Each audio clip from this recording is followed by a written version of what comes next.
किसी शेयर का सही कीमत क्या होनी चाहिए, मतलब वो सस्ता है या महंगा है, आप वैल्यूएशन से कैसे निकाल सकते हैं। एक सिंपल फॉर्मूला दिया है बेंजामिन ग्राहम ने, जो कि वॉरेन बफेट के गुरु माने जाते थे। मतलब वॉरेन बफेट ने भी काफ़ी कुछ सीखा है ग्राहम से, ऐसा उन्होंने कई बार कहा है।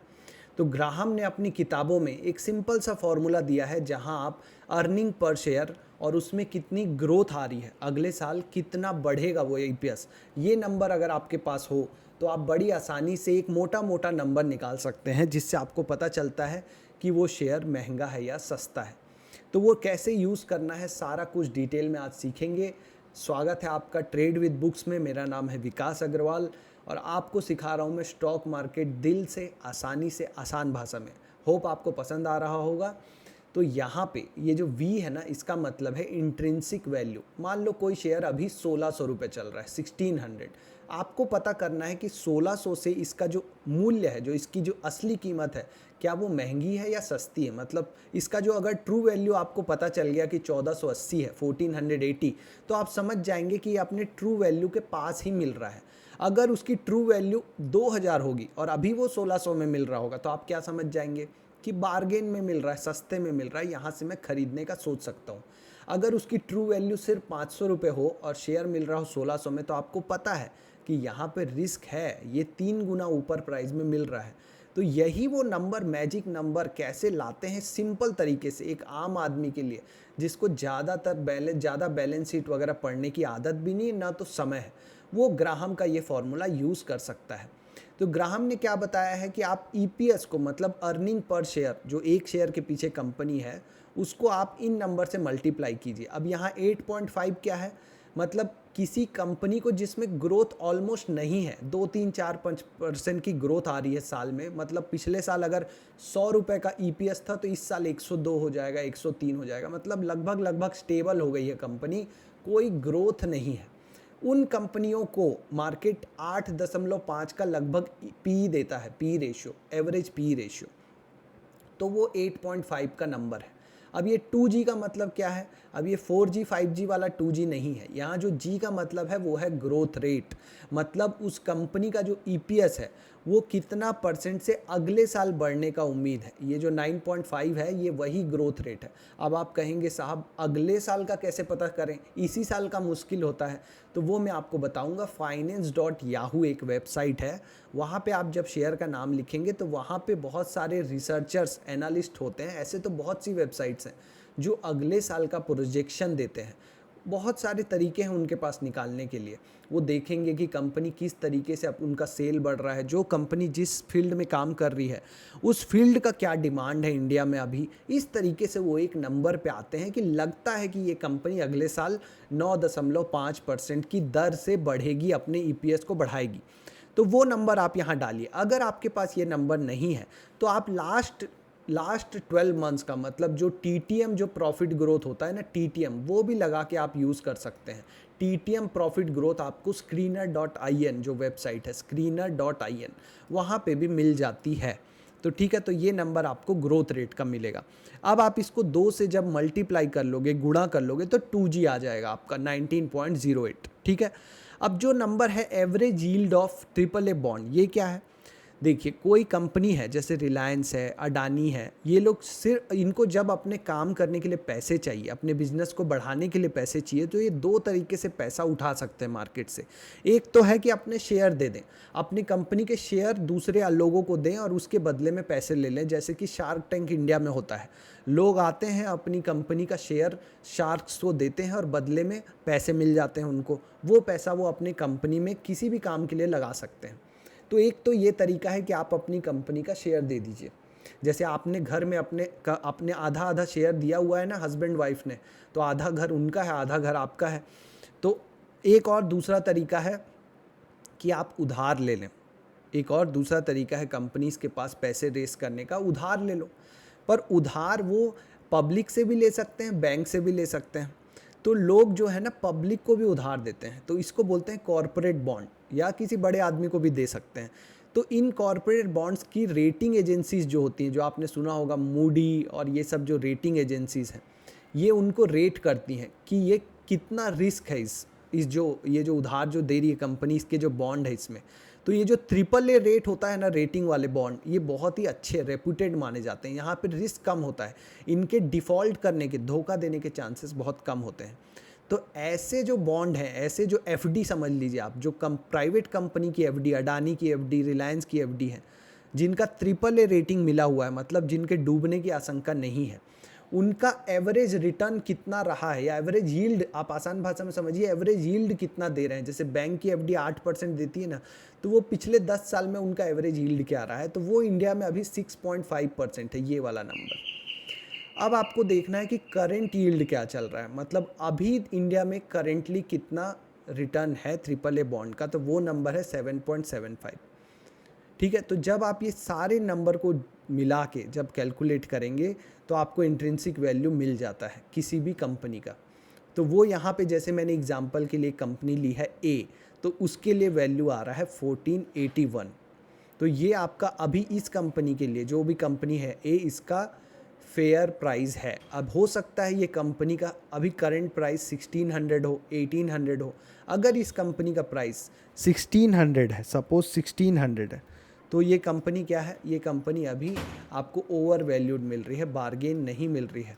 इसको मैं बढ़ा देता हूँ ताकि आपको देखने में आसानी हो। 1600 अगर इसका प्राइस हो तो इस कंपनी को आप क्या कहेंगे कि ये ओवर वैल्यूड है, क्योंकि इसके फेयर वैल्यू से ज़्यादा प्राइस पे मिल रही है। अगर इसका प्राइस अभी करेंटली 1000 चल रहा हो तो आप क्या कहेंगे कि ये अभी जो शेयर का प्राइस है वो क्या है, अंडर वैल्यूड है, मतलब अभी इसको अगर ख़रीदते हैं तो इसके ट्रू वैल्यू तक पहुंचने के चांसेस ज़्यादा हैं, तो वो आपको बार्गेन में मिल रही है। अब एक और बात बहुत ध्यान से समझिए, अगर मैं ये नंबर, इस दोनों नंबर को डिलीट करते हैं, अगर इस कंपनी का ईपीएस बढ़ जाए, अगले साल इस कंपनी का ईपीएस 64 से कितना हो जाए, 84 हो जाए, मान लीजिए 64 से सीधा 84, तो इसका जो ट्रू वैल्यू है वो सीधा 1900 हो गया। मतलब कि किसी भी कंपनी का ईपीएस बढ़ना चाहिए और वही नंबर डिसाइड करता है शेयर का प्राइस। आपको बार बार मैं कहता हूँ, आप अर्निंग पर शेयर का नंबर देखिए, बहुत इंपॉर्टेंट नंबर है, कितना कमा रही है कंपनी एक शेयर के पीछे। अगर ये नंबर कम हो जाए, मान लीजिए जो 64 कमा रही थी कंपनी वो 50 ही कमाए, तो उसका वैल्यू ही कम हो गया, 1150 रुपये रह गया। इसीलिए शेयर ऊपर नीचे होते हैं। जब उसका ईपीएस बढ़ता है ना तो कंपनी के शेयर का दाम भी बढ़ता है, जब ईपीएस घटता है तो शेयर का दाम भी घटता है। हम रिटेल वाले जनरली ये ईपीएस वगैरह देखते नहीं हैं, हम सिर्फ शेयर के दाम को देखते हैं कि शेयर का दाम बढ़ रहा है कि घट रहा है, पर उसके पीछे है तो बिजनेस ना, व्यापार, कोई तो काम कर रहा है, वो एक शेयर के पीछे कितना कमा रहा है वो बहुत इंपॉर्टेंट है। अब मान लीजिए ये नंबर 64 ही रखते हैं हम, जो 64 हमने था शुरू में 64, और अगर ये जो ग्रोथ रेट है, मान लीजिए रिसर्चर्स ने तो ग्रोथ रेट एस्टिमेट कर दिया 9.54 की 9.5% से बढ़ेगी, पर कंपनी उनको ठेंगा दिखा के ज़्यादा ग्रोथ कर दे, मतलब उसके जो मैनेजर हैं जो चला रहे हैं कंपनी को वो बहुत ज़्यादा एफिशिएंट हो, लोग अनुमान लगाने में कमी रख दिए हों कि 9.5%, और कंपनी सच में ग्रो कर जाए 20%। मैं इस नंबर को क्या करना चाह रहा हूँ, 20%, तो मैं इस नंबर को कर देता हूँ 20% आपके लिए, चलिए 24%। मान लो कंपनी 24% से ग्रो कर गई तो ये नंबर सीधा 3000 हो जाएगा। अब शेयर भागेगा क्योंकि अनुमान था 9% का और बड़े ग्रोथ रेट आ गया 24% का, तो शेयर भागता है, रॉकेट हो जाता है, यही कारण होता है। तो ये ऐसा नहीं कि रिजल्ट आने के बाद ही भागेगा, रिजल्ट आने के पहले भी जहाँ रिजल्ट छप रहा होगा, जो बैलेंस शीट बना रहा होगा, उसको तो पता होगा ना कि इस क्वार्टर में हमारी कंपनी ने अच्छा किया है, इसी को बोलते हैं इनसाइडर ट्रेडिंग। वो लोग तो पोजीशन बनाएंगे, उनको तो पता है कि ये ऊपर जाने वाला है, वही आपको दिखता है चार्ट्स में बड़े बड़े वॉल्यूम में, और शेयर ऊपर जा रहा होता है पहले ही रिजल्ट के। तो ये तरीका है। तो इससे आपको क्या समझ में आया, मेरा समझाने का मतलब ये था कि आपको जो ग्रोथ रेट है ना किसी कंपनी का, कि अभी इस साल उस कंपनी ने कितना ग्रो किया, अगले साल कितना ग्रो करेगी, और जो नंबर एस्टिमेटेड है, अनुमानित है, उससे ज़्यादा क्या आ रहा है, सरप्राइज़ आता है ना। कई बार सुने होंगे आप, टीसीएस का अनुमान था कि 10% से बढ़ेगा, 12% से बढ़ गया, 15% से बढ़ गया, तब फिर शेयर भागता है। और अगर अनुमान से भी कम बढ़ा, मान लो 9% का अनुमान है, 8% बढ़ा, 7% बढ़ा, तो फिर पिटाई होगी ना शेयर की। तो आप हमेशा ईपीएस देखो और ग्रोथ रेट देखो। अब ये नंबर देखना कहाँ से है, ये दोनों नंबर आप चले जाओ, ये जो finance.yahoo है ना, ये आप ऊपर पढ़ो finance.yahoo.com, और यहाँ पे आप कोई भी शेयर का नाम सर्च करो। जैसे मैंने यहाँ पे अभी इन्फोसिस लिखा हुआ है, इन्फोसिस सर्च किया है मैंने। अब यहाँ इन्फोसिस के पेज में आपको ये जो समरी वाला पेज है पहला, यहाँ पे आपको ईपीएस का नंबर मिल जाएगा कि 65 का ईपीएस चल रहा है अभी, टीटीएम ईपीएस। और यहाँ पे जो एनालिसिस है ना, ये जो एनालिसिस दिख रहा है आपको, यहाँ एनालिसिस में आप नीचे जाएंगे तो आपको दिखेगा ग्रोथ एस्टीमेट, ये वाला। हम कहाँ पे गए, एनालिसिस में गए, और यहाँ पे ग्रोथ एस्टीमेट में आपको जो ये नेक्स्ट ईयर का प्रोजेक्शन दिख रहा है 9.12%, ये आपका है इन्फोसिस का अगले साल का प्रिडिक्शन। इस साल 5% से बढ़ी थी, अगले साल 9% का अनुमान है। नेक्स्ट क्वार्टर, नेक्स्ट तिमाही का भी अनुमान है। तो आपको देखना चाहिए कि इस अनुमान से ज़्यादा आ रहा है कि कम आ रहा है आपकी कंपनी का। अब कोई ऐसी भी कंपनी होगी जो finance.yahoo पे आपको ना मिले, तो आप screener.in पे आ जाओ, screener.in, ये वाली जो वेबसाइट है screener.in, यहाँ पे आप मान लो इन्फोसिस लिख दिए, इन्फी लिख दिया हमने, तो यहाँ पे आपको इन्फोसिस का सारा डिटेल मिलता है। फ्यूचर डेटा नहीं मिलता तो ठीक है, किसी किसी कंपनी का फ्यूचर डेटा नहीं भी मिलेगा, तो हम उसके लिए ये जो टीटीएम प्रॉफिट ग्रोथ है ना, ये टीटीएम प्रॉफिट ग्रोथ, इससे काम चलाएंगे, जिसका नहीं मिलेगा डेटा।